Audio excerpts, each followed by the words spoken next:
The emergency beacon screamed across the void of space, its distress signal piercing through the cosmic silence like a knife through darkness. On the bridge of the Galactic Council's flagship, Serenity's Edge, Ambassador Zethkar felt his four hearts racing in synchronized terror. "How many ships?" he whispered, his voice barely audible above the alarm's wail. Commander Velnara's tentacles trembled as she read the holographic display. 3,000, Ambassador. The Vorthak Dominion has sent 3,000 warships to our border. The bridge fell silent except for the steady beep of life support systems. Every being present knew what this meant. The Vorthak were not raiders or pirates. They were exterminators. When they claimed a system, they left nothing behind but cosmic dust and the echo of screams. Zethkar's scaled hands gripped the command chair until his knuckles turned white. The Galactic Council had only 500 ships in their entire fleet, and most were science vessels or cargo haulers. They had lived in peace for so long that military might had become an afterthought, a relic of their barbaric past. "Options?" he asked, though he already knew the answer. "We could evacuate the core worlds," suggested Science Officer Krixtal, his voice hollow with defeat. "Maybe save 10% of our population before they reach the inner systems." "No." Zethkar stood up, his full height casting a long shadow across the bridge. "We are the Galactic Council. We represent 1,200 species across 47 galaxies. We do not run." But even as he spoke the words, doubt gnawed at his resolve. The Vorthak had been conquering systems for 3 centuries, each victory making them stronger, their technology more advanced. They absorbed the best of every civilization they destroyed, becoming an unstoppable force that grew with each planet they consumed. "Sir," Communications Officer Drakmore spoke up hesitantly, "there is one possibility." All eyes turned to the young officer. His species, the Veltari, were known for their analytical minds and their reluctance to speak unless they had something important to say. "The humans, sir. The newcomers from Sol 3. They've been asking to join the Council for the past 5 years. A collective murmur rippled through the bridge. The humans were still considered a primitive species by most Council standards. They had only achieved faster-than-light travel 50 years ago, and had spent most of their recorded history fighting among themselves. Their technology was crude, their diplomacy even cruder. What could they possibly offer? Commander Velnara asked, genuine confusion in her voice. Drakmore's throat sac inflated nervously. According to their application files, they claim to have extensive experience in warfare. The word hung in the air like a toxic cloud. Warfare was considered a barbaric concept by most civilized species. The Galactic Council had outlawed military conflicts 3,000 years ago, believing that all disputes could be resolved through diplomacy and trade. Zethkar felt a chill run down his spine. How extensive? According to their historical records, sir, they've been at war with someone for 94% of their recorded history. They list over 15,000 distinct conflicts in the past 4,000 years alone. The bridge fell silent again, but this time it was a different kind of silence. It was the silence of beings who had suddenly realized they might be grasping at straws, but straws were better than drowning. "And their fleet?" Zethkar asked quietly. Drakmore consulted his datapad, his hands shaking slightly. "They claim to have a defensive fleet, sir. They wouldn't give us exact numbers, but they said they could help us with our pest problem." Several officers exchanged glances. The arrogance of these humans was astounding. They spoke as if the Vorthak Dominion, terror of the known universe, were nothing more than an inconvenience. "Sir," Velnara interjected, "surely you're not considering asking for help from such a primitive species? They've been trying to join the Council for years. We've denied them because they haven't proven they've evolved beyond their violent nature." Zethkar looked out at the stars, knowing that somewhere among them the Vorthak fleet was advancing. In 6 days they would reach the outer colonies.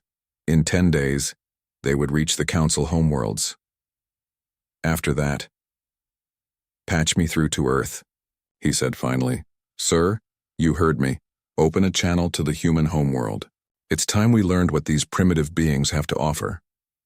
The holographic communication array flickered to life, and within minutes, a human face appeared on the screen. The man looked to be in his middle years by human standards, with graying hair and eyes that seemed far older than his face suggested. "Admiral Chen here," the human said simply. "I understand you folks have a problem." Zethkar was taken aback by the directness. No formal greetings, no diplomatic protocols, just straight to the point. "Yes," Zethkar replied, trying to maintain his composure. "We face an existential threat from the Vorthak Dominion. They have 3,000 warships and are advancing on our core systems. We would appreciate any assistance you could provide." Admiral Chen leaned back in his chair, and Zethkar could see what looked like a war room behind him, filled with humans hunched over glowing displays and speaking in rapid, urgent tones. 3,000 ships, Chen mused. "That's quite a fleet. What's your timeline?" 6 days until they reach our outer colonies, 10 days until they reach your homeworlds," Chen finished. "Understood. We can help." The simple statement sent a wave of relief through the bridge, followed immediately by suspicion. How could any species commit to helping against such overwhelming odds without even knowing the full situation? "What would you require from us?" Zethkar asked carefully. "Full membership in the Galactic Council," Chen replied without hesitation. "Voting rights, trade agreements, the works, and we'll need you to stay out of our way while we work." Commander Velnara leaned forward, her tentacles writhing with indignation. "You would use our desperation to extort membership? This is exactly why your species hasn't been accepted." "Commander," Zethkar cut her off sharply. He studied the human's face, trying to read the alien expressions. "What exactly are you proposing to do about the Vorthak fleet?" Admiral Chen smiled, and something about that expression made Zethkar's blood run cold. It wasn't a friendly smile or a diplomatic one. It was the smile of a predator who had just spotted wounded prey. "We're going to remove them," Chen said simply. "How many ships can you send to support our operation?" "Our entire fleet consists of 500 vessels," Zethkar admitted reluctantly. "Most are science ships or cargo haulers. We have perhaps 50 that could be considered combat capable." "I see." Chen made a note on something off-screen. "That's fine. We'll work with what we have. Can you have your combat ships ready to deploy in 4 hours?" 4 hours? Velnara sputtered. "It takes us 12 hours just to warm up our engines properly." Chen's expression didn't change. "Then I suggest you start now. We're sending our fleet to rendezvous with yours at the edge of your system. Fair warning, it's going to be a big fleet." Before anyone could respond, the transmission ended, leaving the bridge in stunned silence. "Big fleet?" Krikstal whispered. "How big could it be?" "They're a single system species." Zethkar stared at the empty hologram projector, a growing sense of unease settling in his stomach. Something about Admiral Chen's casual confidence bothered him. The human had spoken as if 3,000 Vorthak warships were merely a minor inconvenience. "Sir," Drakmor called out, his voice tight with anxiety. "I'm reading massive hyperspace distortions at the edge of our system. Something big is coming through." "The Vorthak?" Velnara asked, her color shifting to deep purple with fear. "No, sir. The signatures are wrong. These are different. Whatever's coming through, it's coming from the direction of human space." Zethkar felt his heart skip a beat. "How many ships?" Drakmor stared at his instruments, then looked up with an expression of complete bewilderment. "Sir, I don't think our sensors can count that high." And that's when the first human ship emerged from hyperspace, a massive dreadnought that dwarfed anything in the Council fleet. Its hull was scarred with battle damage that had been repaired so many times it looked like a patchwork quilt of different metals and composites. Then came another, and another, and another. Within minutes, the edge of the star system was filled, with human warships of every conceivable size and design, battleships, cruisers, destroyers, carriers, and massive vessels that defied classification. They kept coming, an endless stream of military might that seemed to pour from hyperspace like water from a broken dam. "Dear gods," Velnara whispered, her tentacles going completely still with shock. "What have we done?" On the main view screen, Admiral Chen's face reappeared, and this time he was grinning openly. "Sorry about the delay," he said cheerfully. "Traffic was murder getting everyone organized. We'll be ready to begin operations shortly." "Admiral," Zethkar managed to croak, "exactly how many ships have you brought?" Chen glanced at something. Off-screen. "Final count is, let's see, 47,632 combat vessels. Plus support ships, of course. We didn't want to come unprepared." The bridge of Serenity's edge fell silent except for the sound of several officers fainting. 47,000 ships. The humans had brought 47,000 ships to deal with a 3,000 ship threat, and they had done it in 4 hours. As Zethkar stared at the view screen showing the impossible armada that now filled their system, one thought echoed through his mind with crystal clarity. What kind of species builds a fleet like this and calls it defensive? Battleship Chapter 2, The Human Way of War. The command briefing aboard the human flagship, Ragnarok's Wrath, was unlike anything Ambassador Zethkar had ever experienced. He stood in what the humans called a war room, surrounded by holographic displays, showing tactical information that updated faster than his enhanced vision could follow. Admiral Chen stood at the center of it all, pointing at a 3-dimensional map of the local star systems, while dozens of human officers called out reports in rapid succession. "Vorthak fleet is maintaining course and speed," reported a woman with captain's insignia. "ETA to Proxima colony is now 5 days, 18 hours.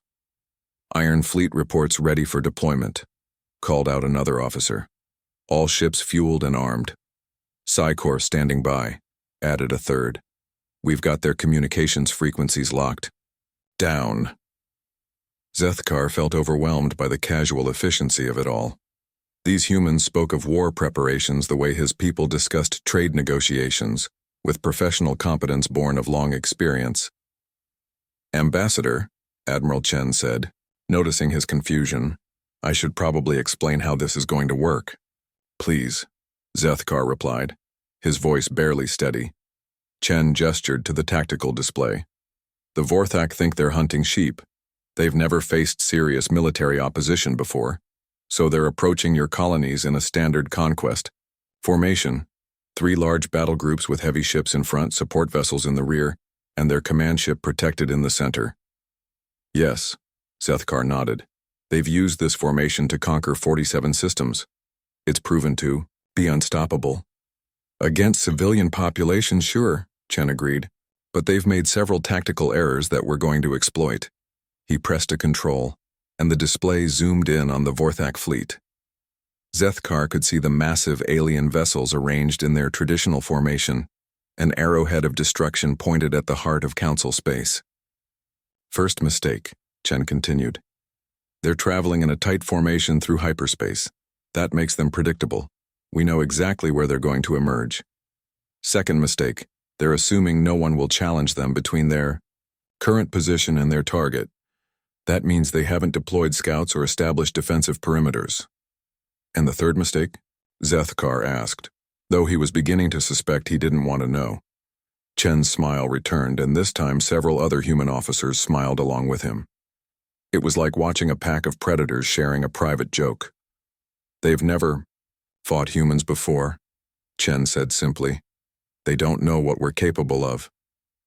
Before Zethkar could ask what that meant, alarms began sounding throughout the ship. But these weren't panic alarms. They were coordination signals, synchronized, across the entire human fleet. "All units, this is Admiral Chen," the human commander spoke into his comm system. "Operation Shepherd is a go. Repeat, Operation Shepherd is a go." The next few minutes were chaos from Zethkar's perspective. Thousands of human ships began moving with a precision that defied belief. They formed into attack formations, deployed screening elements, and established supply lines faster than he could track. "Admiral," he managed to ask, "what is Operation Shepherd?" "Oh, that's just what we call it when we're herding something dangerous away from civilian populations," Chen replied absently, monitoring the deployment on multiple screens. "In this case, we're going to herd the Vorthak fleet into a nice, convenient kill zone where we can deal with them without risking your colonies." The casual way he said, "kill zone," made Zethkar's skin crawl. But surely you're not planning to destroy them entirely. The war room fell silent. Every human officer turned to stare at Zethkar with expressions ranging from confusion to outright disbelief. Ambassador, Chen said slowly, they're an extermination fleet. They've murdered trillions of beings across dozens of systems. What exactly did you think we were going to do with them? We always hoped for a diplomatic solution. Perhaps negotiation or... Sir, interrupted the captain who had been reporting earlier. We've been monitoring Vorthak communications since they entered this sector. Would you like to hear their latest transmission? Chen nodded, and the speakers crackled to life with an alien voice speaking in harsh, guttural tones. A translation program immediately began converting the words to standard Galactic. Command vessel to all units. Preliminary scans confirm minimal defensive capability among target species. Estimate total extermination time, 43 standard hours. Begin preparing bioconversion equipment for organic processing. These cattle should provide excellent biomass for the breeding programs. The transmission ended, leaving the war room in dead silence.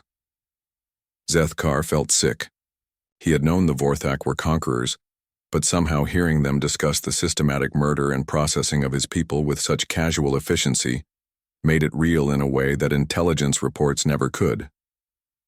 Still want to negotiate? Chen asked quietly. No, Zethkar whispered. No, I don't think so. Good. Chen turned back to his displays. Because we're about to show them what happens when you threaten our friends. Friends? Zethkar thought. But we've never accepted them into the council. We've barely had any contact with them at all. As if reading his thoughts, Chen glanced over at him.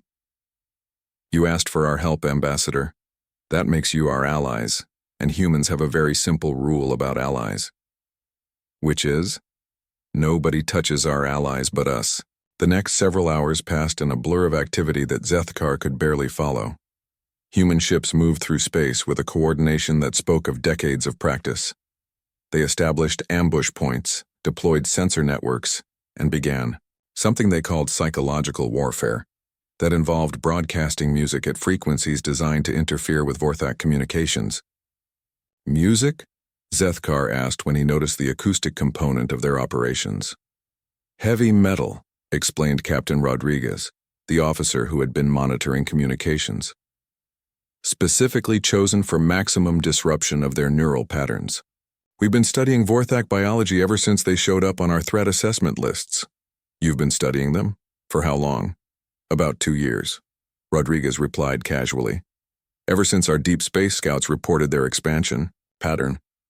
We figured it was only a matter of time before they tried to move into our neighborhood. Zethkar stared at her. You've been preparing for a war with the Vorthak for 2 years? Oh, longer than that, Chen interjected. We've been preparing for a war with someone for our entire recorded history. The Vorthak just happened to be the most likely candidates. But why? Why would you prepare for wars that might never happen? The question seemed to genuinely puzzle the humans around him. They looked at each other as if he had asked why they breathed air. Because peace, Chen said finally, is something you have to fight for. It's not a natural state. It's something you create and maintain through strength. If you're not prepared to defend your peace, someone will eventually come along and take it from you. The Galactic Council has maintained peace for 3,000 years through diplomacy. And where is that diplomacy now? Chen asked pointedly. When the Vorthak came knocking, did your 3,000 years of peaceful tradition stop them? Zethkar had no answer for that. Sir, called out another officer, Vorthak fleet is dropping out of hyperspace. They're right where we expected them. Chen nodded and activated the fleet-wide communications. All units, this is Control. The target has entered the engagement zone. Begin Phase 1. On the tactical display, Zethkar watched as the massive Vorthak fleet emerged from hyperspace in their standard formation, exactly as Chen had predicted. They were still several star systems away from any inhabited worlds, but their sensors would have already detected the Council's outer colonies, What they didn't detect, apparently, were the human ships lying in wait. How are you hiding so many vessels from their sensors? Zethkar asked. Stealth technology, Chen replied, plus some tricks we learned fighting each other for the past few thousand years. When you spend most of your history trying to kill other humans, you get very good at not being seen. Suddenly, space around the Vorthak fleet erupted in explosions. Hundreds of human ships seemed to materialize out of nowhere, their weapons already firing.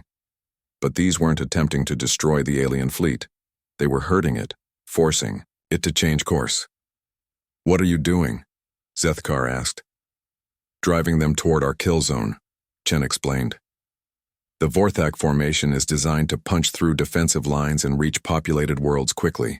But if we can force them to change course, we can break up that formation and deal with them piecemeal. The Vorthak responded exactly as Chen had predicted.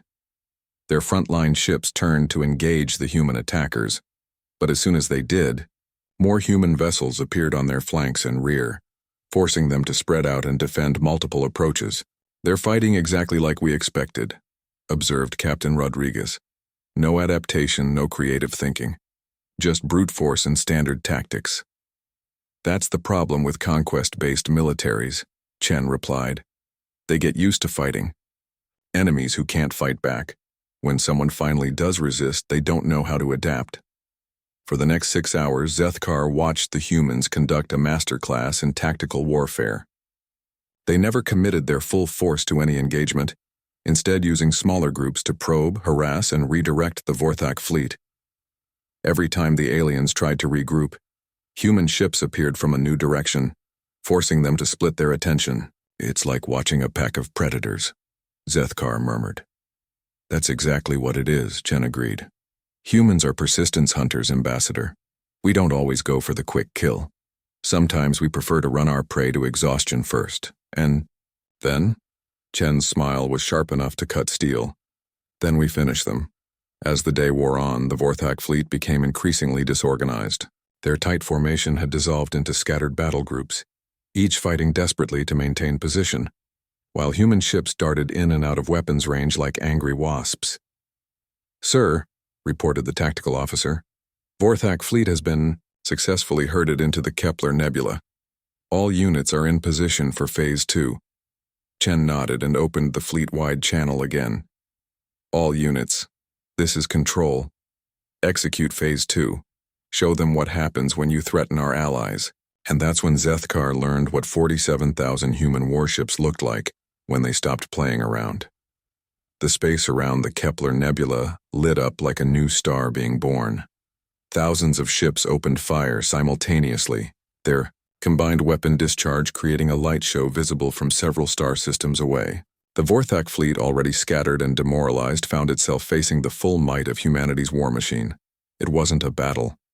It was an execution. Dear gods, Zethkar whispered, watching the tactical display. How many ships are you losing? Chen glanced at a casualty report and frowned. 7 ships with minor damage, 1 ship with moderate damage. Oh, and the Indomitable lost a sensor array, but they're already fixing it. 8 ships damaged out of 47,000. The Vorthak weren't really prepared for this level of opposition, Chen explained. Like I said, they're used to fighting civilians, not military forces. Within 2 hours, it was over. The 3,000-ship Vorthak fleet, terror of the known universe, had been completely destroyed. Not a single alien vessel escaped. That's it? Zethkar asked, staring at the tactical display showing nothing but debris fields and rescue beacons. That's it, Chen confirmed. Your people are safe, Ambassador. The Vorthak won't be threatening anyone else. Zethkar felt his legs give out, and he collapsed into a nearby chair. The magnitude of what had just happened was almost too much to process. In less than 24 hours, the humans had assembled a fleet larger than anything in recorded history, tracked down the most feared military force in the galaxy, and destroyed it completely. Admiral, he managed to ask, if you can do this, if you have this much military power, and why haven't you conquered the galaxy yourselves? Chen looked genuinely surprised by the question.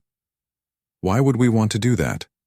Power, resources, territory, We have plenty of all three back home, Chen replied. Conquest is expensive, Ambassador. It's much cheaper to have friends than subjects. But you could and should are very different things, Chen interrupted. Just because you can do something doesn't mean you should. That's a lesson our species learned the hard way, over many centuries of making the wrong choices. He gestured to the view screen showing the aftermath of the battle. This is what happens when someone threatens our friends. But our friends aren't threats. They're allies. There's a difference. As the human fleet began recovery operations and the Council ships emerged from their hiding places behind the outer planets, Zethkar found himself grappling with a disturbing realization. Humanity had just demonstrated military capabilities that dwarfed the entire Galactic Council. They had technology, tactics, and experience that his people couldn't match. They could have conquered the galaxy centuries ago if they had chosen to do so. Instead, they had spent 5 years politely asking to join the Council as equals. Admiral, he said quietly, I believe the Galactic Council owes your species an apology. For what? For not understanding what you were offering when you asked to join us. We thought you were primitive warmongers seeking legitimacy. We didn't realize you were powerful allies offering friendship. Chen's expression softened slightly. No harm done, Ambassador. We understand the confusion. Most species see our military capabilities and assume we're conquerors. It takes time to learn that sometimes the most peaceful people are the ones who are best prepared for war. Because peace is something you have to fight for? Exactly. Chen smiled, and this time it was genuinely warm. Welcome to the real universe, Ambassador. It's a dangerous place, but it's a lot safer when you have friends watching your back. As the human fleet began to disperse and return to their home systems, Zethkar realized that everything he thought he knew about galactic politics had just changed. The Galactic Council had been playing at civilization while surrounded by predators, protected only by luck and the fact that most threats had been focused elsewhere. But now they had allies who understood that peace was not the absence of war. It was the presence of those willing to fight for it, and that changed everything. Chapter 3. The Price of Protection.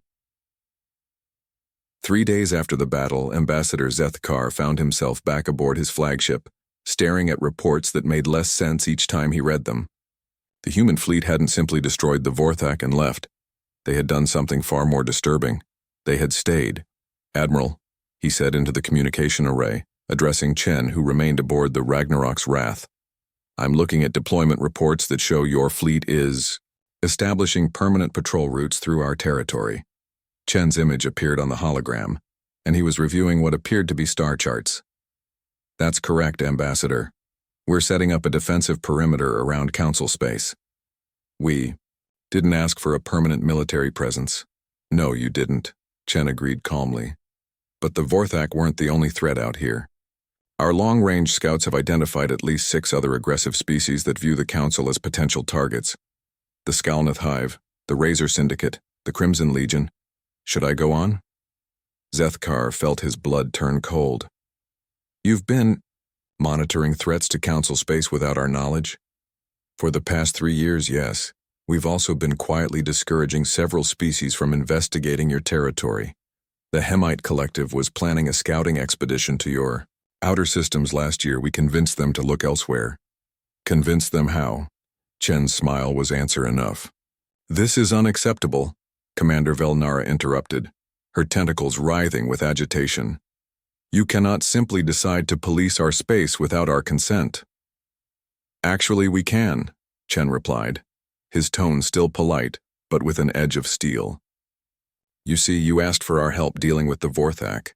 The moment you did that, you acknowledged that your own military capabilities were insufficient to protect your people.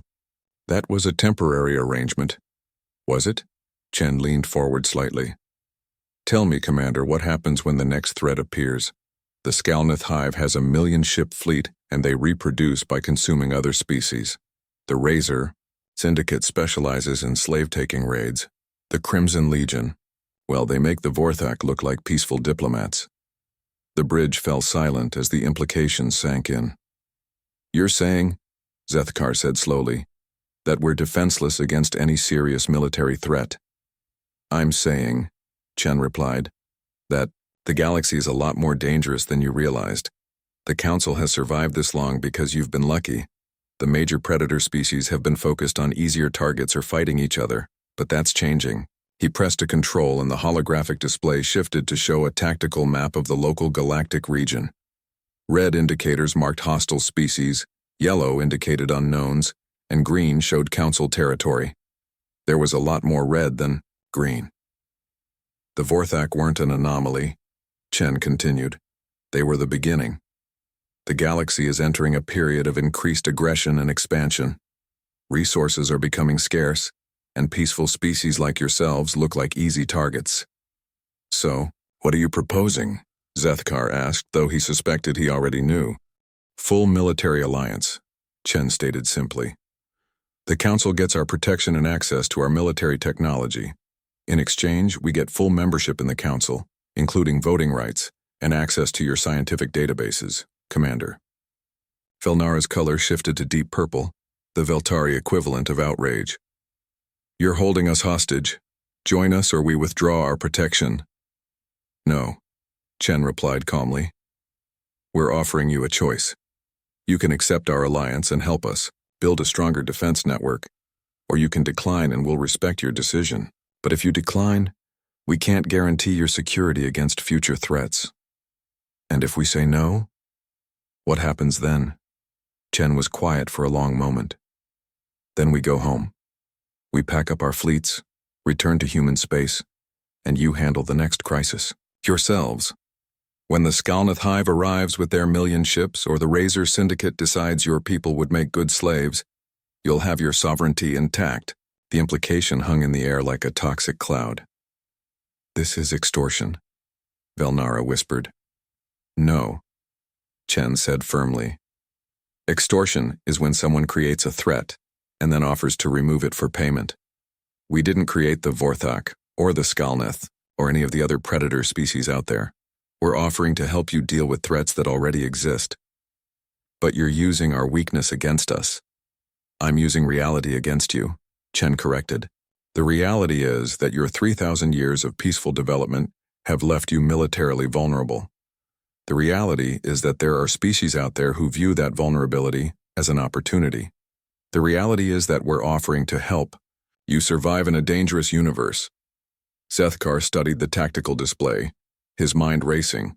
The red indicators seemed to pulse with malevolent intent, each one representing a potential extinction event for his people. What would this alliance entail exactly? He asked. Joint defense agreements, human military bases in strategic locations throughout Council space, technology sharing programs, joint training exercises for Council security forces, and most importantly, a unified command structure for military operations. Unified under human command, Velnara stated flatly. Under experienced command, Chen corrected. Admiral, I respect your people's achievements in science, diplomacy, and culture, but you've admitted that warfare is not your specialty. When lives are at stake, you want the person in charge to be someone who knows what they're doing. And you do? Chen's expression grew distant, and for a moment Zethkar glimpsed something ancient and weary in the human's eyes. Admiral, my species has been fighting wars for longer than your recorded history. We've made every possible mistake, learned from every possible failure, and refined our methods through countless conflicts. We know war because we've lived it, breathed it, and died from it for millennia. That's exactly why we're hesitant to trust you, Velnara interjected. A species that wars constantly has learned the true cost of war, Chen finished. Do you know why humans are so good at fighting, Commander? It's not because we love violence.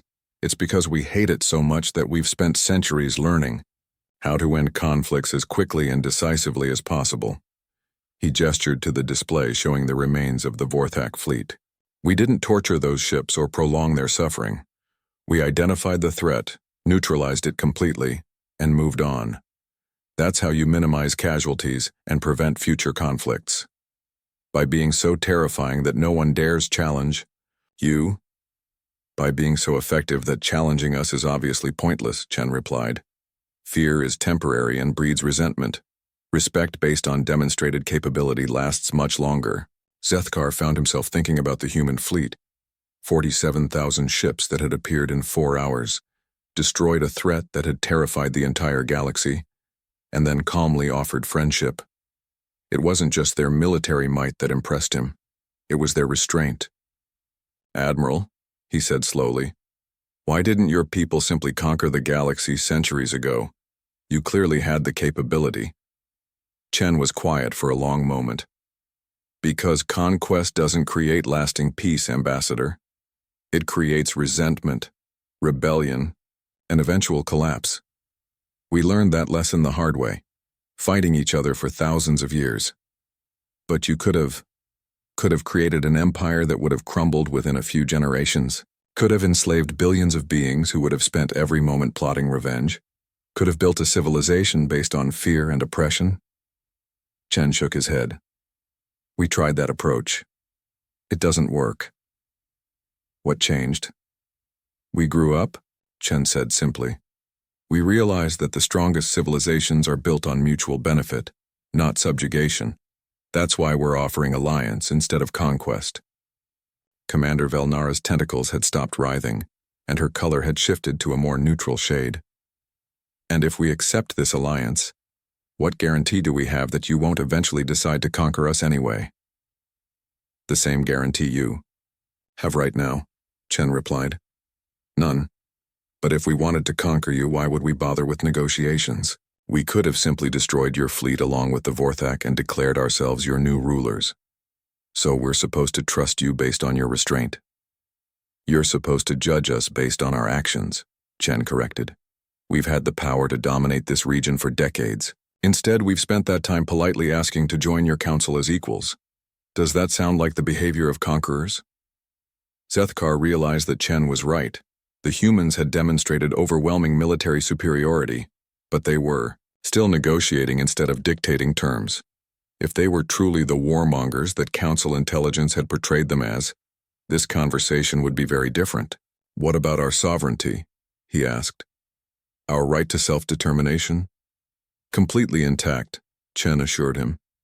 "We're not interested in governing your worlds or controlling your internal affairs. We're offering military protection and technological cooperation. Your people remain free to live as they choose, but with human military bases throughout our territory." "With allied military bases," Chen corrected, "staffed jointly by human and council personnel. Your people would have full access to our training programs and technology. Think of it as a partnership, not an occupation." Zethkar looked at Commander Velnara, who was studying the tactical display with a troubled expression. The red indicators representing hostile species seemed to pulse with ominous intent. "How long do we have to decide?" he asked. "Our intelligence suggests the Skalnith hive will begin their expansion in approximately 8 months, Chen replied. "The Razor Syndicate is already conducting reconnaissance missions in this sector. I'd recommend making a decision within the next few weeks." "And if we need time to consult with the full council?" "Of course, this is too important a decision to make hastily. But Ambassador..." Chen's expression grew serious. "Don't take too long. The galaxy won't wait for your deliberations." After the transmission ended, Zethkar found himself alone on the bridge with Velnara, both of them staring at the tactical display in silence. "What do you think?" he asked finally. "I think," Velnara said slowly, "that we're no longer the masters of our own destiny. Whether we accept their alliance or not, everything has changed." "How so?" "Before today, we believed we were the most advanced civilization in the galaxy. We thought our technology, our diplomacy, our wisdom made us superior to primitive species, like the humans." She gestured at the display. "Now we know that's not true. We're children playing at being adults, protected by forces we didn't even know existed." Zethkar nodded grimly. "The question is, what do we do with that knowledge?" "We survive," Velnara said simply. "We adapt, and we hope that the humans are as benevolent as they claim to be." Chapter 4. The new reality 6 weeks later. Ambassador Zethkar stood in the Grand Assembly of the Galactic Council, addressing representatives from 1,200 species across 47 galaxies. The great chamber, carved from a single asteroid and decorated with artistic treasures from 1,000 worlds, had never hosted a more important debate.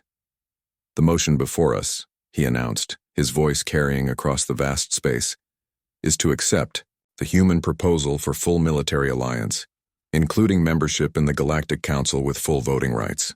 The chamber erupted in a cacophony of sounds, chittering, warbling, harmonizing, and dozens of other forms of communication, as representatives from radically different species expressed their opinions simultaneously. Representative Korthnall of the Silicon Collective chimed his crystalline response. "This proposal grants too much power to a single species. The humans could dominate council decisions through military intimidation." "They already dominate through military superiority," replied Representative Yixtra of the Floating Cities. "The question is whether we acknowledge reality or pretend it doesn't exist." Councillor Hrengak of the Deep Swimmers pulsed bioluminescent patterns that translated as, "The human fleet saved us from extinction. Perhaps we should trust their intentions." "Until their intentions change," responded Elder Vextai of the Hive Minds. "Military power corrupts. It is the way of all species." Zethkar raised his hand for silence, and gradually the chamber quieted. As senior ambassador, his opinion carried significant weight. "I have spent the past 6 weeks reviewing every aspect of the human proposal," he began. "I have also spent considerable time studying human history, culture, and military doctrine. What I have learned has changed my understanding of our situation entirely." He activated the chamber's holographic display, showing the tactical map that Admiral Chen had shared with him weeks earlier. The red indicators representing hostile species seemed even more numerous now that the Council's intelligence services had confirmed their existence. "We have lived in peace for 3,000 years, Zethkar continued, "not because we chose peace, but because we were fortunate. The predator species of this galaxy have been occupied with other prey or fighting among themselves. That period of fortune is ending," Representative Korthnall chimed urgently. "So we should abandon our principles and become warriors like the humans?" "No," Zethkar replied firmly. "We should recognize that our principles require protection. Peace without the means to defend. It is not peace, it is merely a temporary ceasefire in someone else's war." He pressed another control, and the display showed historical data from human conflicts. The numbers were staggering.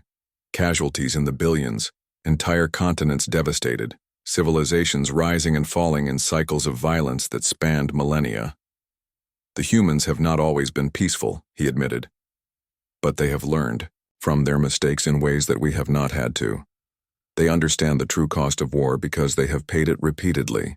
Elder Vextai's hive mind consciousness spoke through hundreds of voices in harmony. "And what have they learned that we have not?"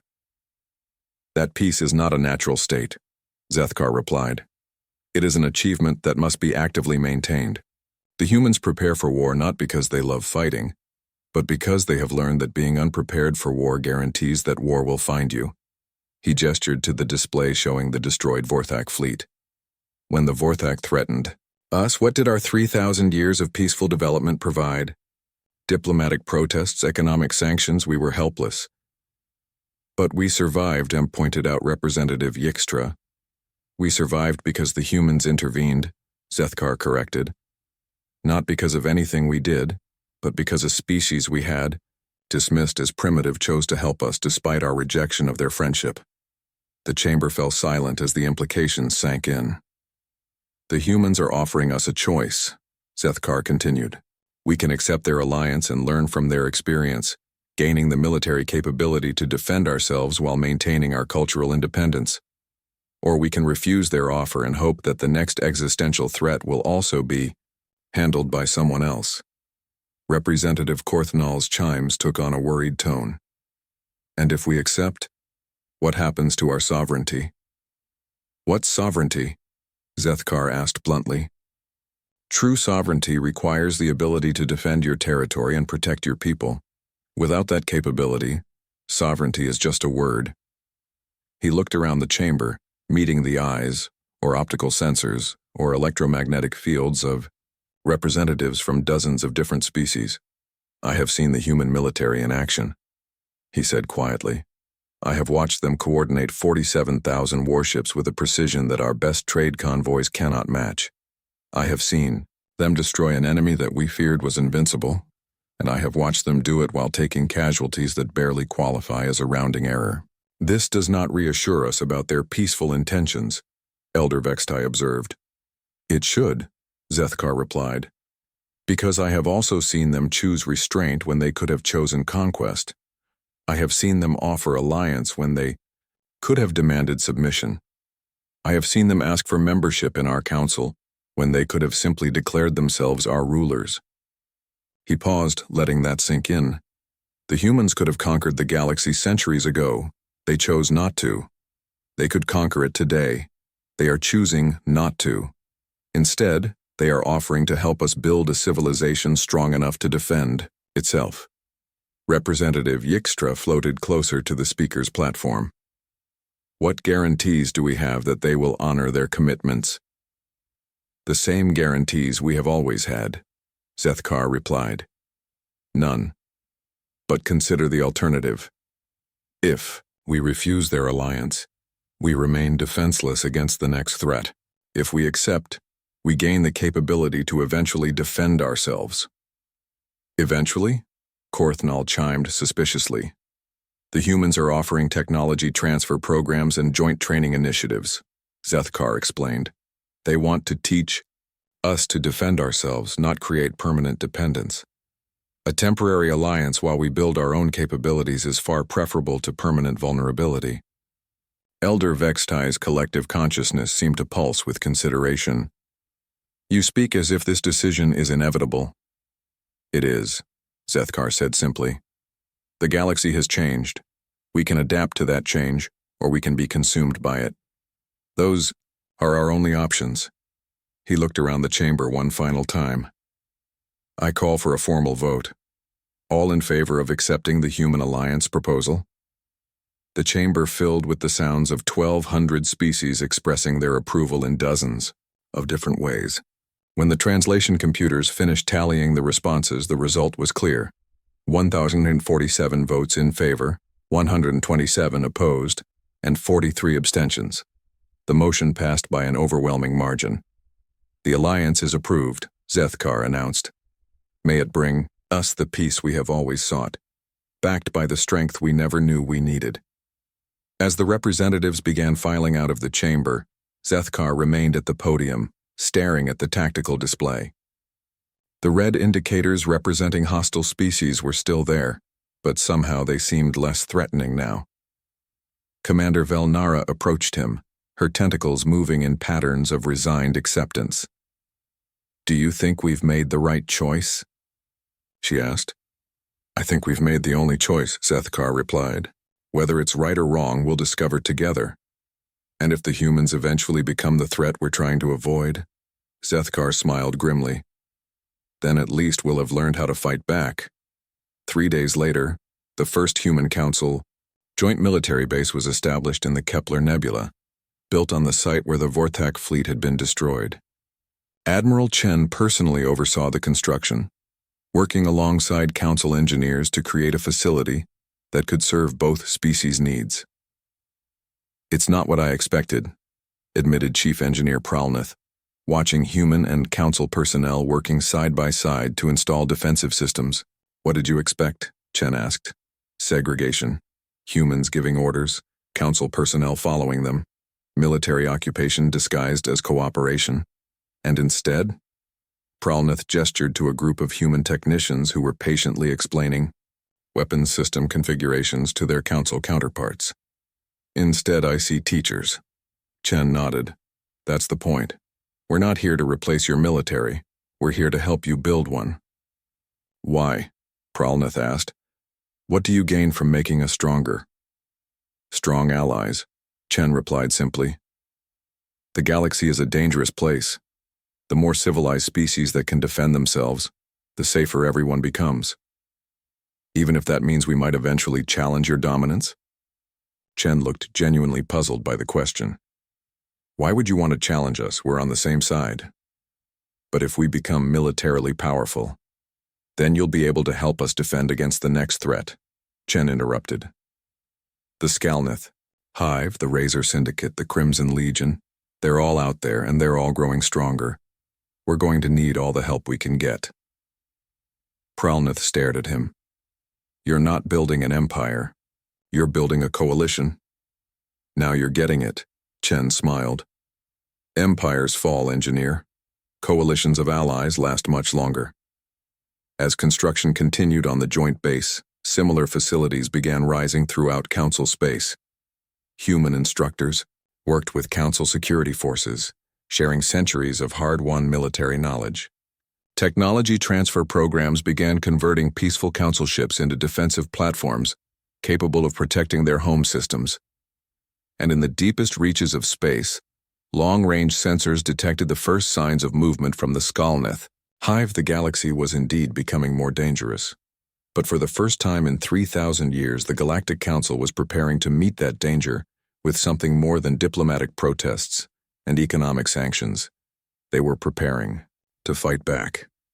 Ambassador Zethkar stood on the observation deck of the newly commissioned Unity Station, watching the first joint Human Council fleet conduct training exercises in the Vega system. The sight still amazed him. Sleek Council science vessels, flying in formation with battle-scarred human warships, their crews working together as if they had been allies for centuries rather than months. Impressive, isn't it? Admiral Chen approached, carrying 2 cups of what humans called coffee, a stimulant beverage that Zethkar had developed an unfortunate fondness for. I never thought I would say this, Zethkar admitted, accepting the cup. But watching our ships prepare for war gives me hope for peace. That's the paradox of military strength, Chen replied. The better prepared you are to fight, the less likely you are to have to. On the tactical display, Zethkar could see the results of 6 months of intensive cooperation. Council ships now carried human-designed weapon systems and defensive shields. Human vessels had been equipped with Council sensor arrays and communication systems. But more importantly, the crews had learned to work together. Any word from our deep space scouts? Zethkar asked. Chen's expression grew serious. The Skalnith Hive is definitely moving. Our estimates suggest they'll reach the Outer Rim territories within 2 months. But we've got some good news, too. Oh? 3. More species have requested membership in our defense coalition. The Mineral Consortium, the Tree Shepherds, and the Plasma Dancers. All of them saw what happened to the Vorthak and decided they'd rather be inside our alliance than facing it. Zethkar nodded approvingly. The coalition grows stronger. It has to, Chen said grimly. Our latest intelligence suggests the Skalnith Hive has absorbed 17 systems in the past year alone. They're not just conquering, they're consuming entire biospheres to fuel their expansion. How many ships are we facing? Conservative estimate? 800,000 combat vessels plus an unknown number of support craft. They reproduce their ships the same way they reproduce themselves, by consuming organic matter and converting it to biomass. The number was staggering, but Zethkar found himself oddly calm. 6 months ago, the prospect of facing even 3,000 enemy ships had filled him with terror. Now the idea of confronting nearly 1 million hostile vessels was simply another tactical problem to be solved. What's our strength? He asked. 62,000 human ships, 18,000 council vessels, and approximately 30,000 ships from our new coalition partners. Plus, we have the advantage of fighting on the defensive with prepared positions and supply lines. Still outnumbered 8-1.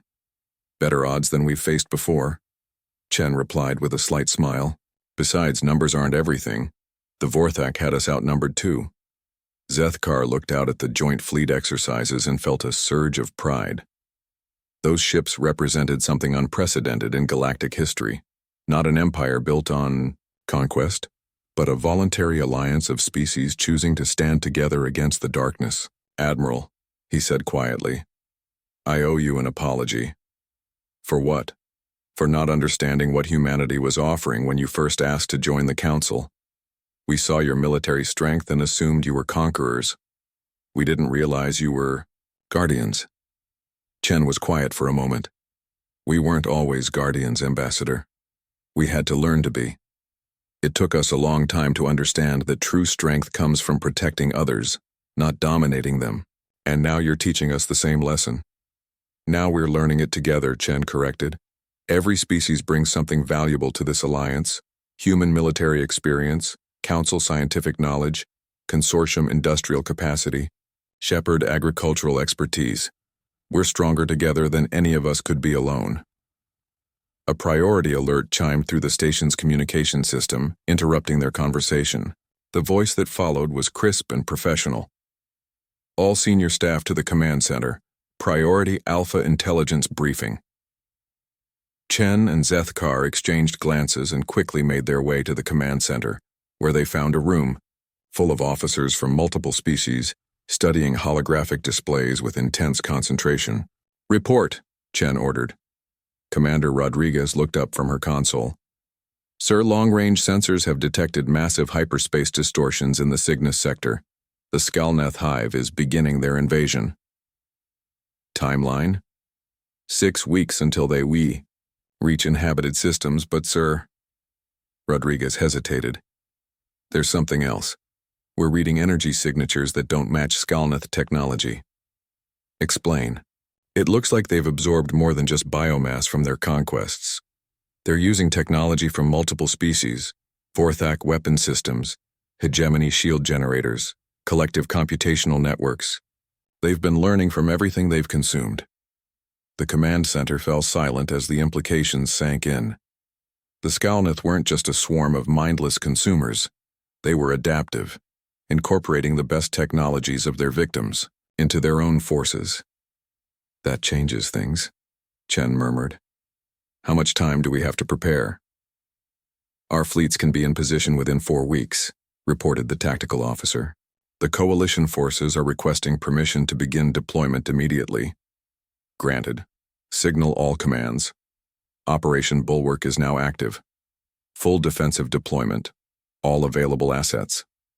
As the command center erupted into controlled activity, Zethkar found himself thinking about the journey that had brought him to this point.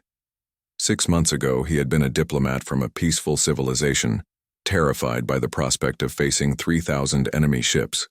Now he was a coalition war leader, calmly discussing strategy for a battle involving over 1 million vessels. "Any regrets?" Chen asked quietly, noticing his thoughtful expression. "About the alliance?" "None at all," Zethkar replied. "Though I do wonder what our ancestors would think of us now." "They'd probably be proud," Chen suggested. "You're fighting to preserve everything they built. That's worth fighting for. Even if it means becoming something they never intended us to be. Evolution is adaptation, Ambassador. Your species adapted to peace when peace was possible. Now you're adapting to conflict because conflict is necessary. That's not betrayal. That's survival."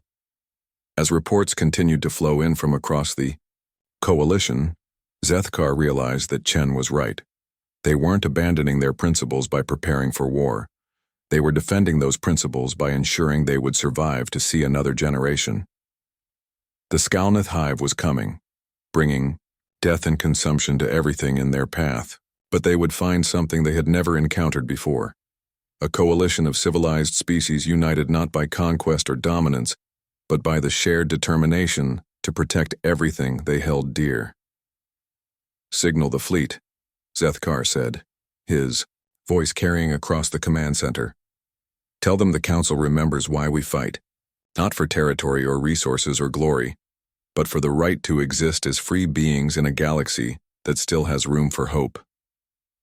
As acknowledgments poured in from ships throughout the coalition fleet, one message stood out above the rest. It came from Captain Sarah Martinez aboard the human destroyer Indomitable, and her words would be remembered long after the coming battle was over. "Copy that, Command. The cavalry is coming, and this time we brought friends." The final battle for the future of the galaxy was about to begin, but for the first time since the crisis started, Zethkar felt genuinely optimistic about their chances.